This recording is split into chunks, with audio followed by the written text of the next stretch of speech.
while a student is calculated the average of 10 3-digit numbers is but by mistake he reverses the digit of a number and thus his average increased by 19.8.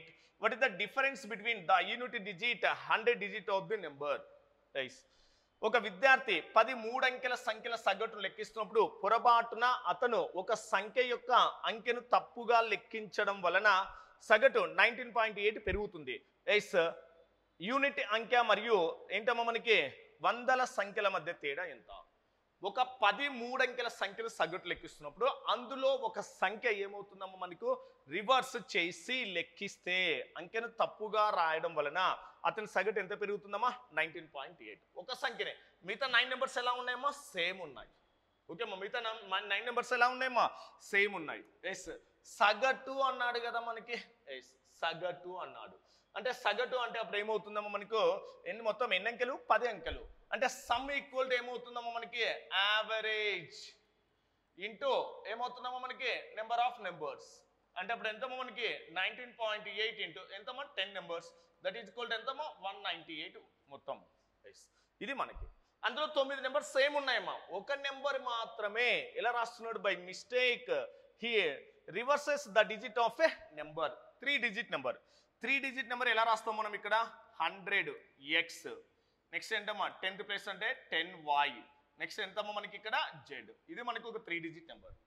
x, y, z are ఏంటమ్మా మనకు digits. ఓకేమ్మా, ఇదేంటి 1's place లోని digit, y అనేది 10's place లోని digit, x అనేది ఏంటమ్మా 100 place లోని digit.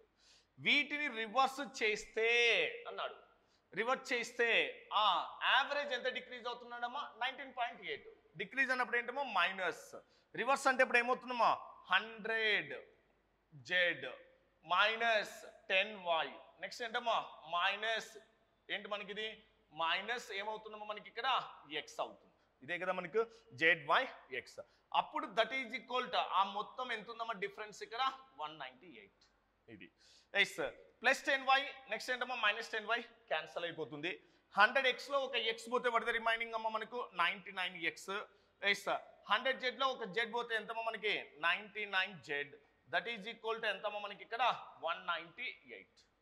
ఇప్పుడు ఏం కామన్ తీయొచ్చమ్మా మనకి ఇక్కడ 99 కామన్ తీసినారనుకోండి ఏముంటుంది మనకి x మైనస్ z ఈక్వల్ అంటే వాట్ ఇస్ దట్ 198. ఎస్ 99 లో ఎన్ని టైమ్స్ పోతుందమ్మా మనకి 2 టైమ్స్ పోతుంది. Yes 2 times. బట్ మనకు అడిగింది ఏంటమ్మా యూనిట్ అంకె మరియు వందల స్థానంలోని అంకె. యూనిట్ అంకె ఏంటమ్మా z, వందల స్థానం అంటే ఏంటమ్మా x. ఈ x మరియు z ల మధ్య భేదం మనకు వచ్చింది కూడా ఏంటమ్మా x మరియు z ల మధ్య భేదం. ఎంతమ్మా ఆన్సర్ మనకి ఇక్కడ 2 అవుతుంది. So what is that answer 2.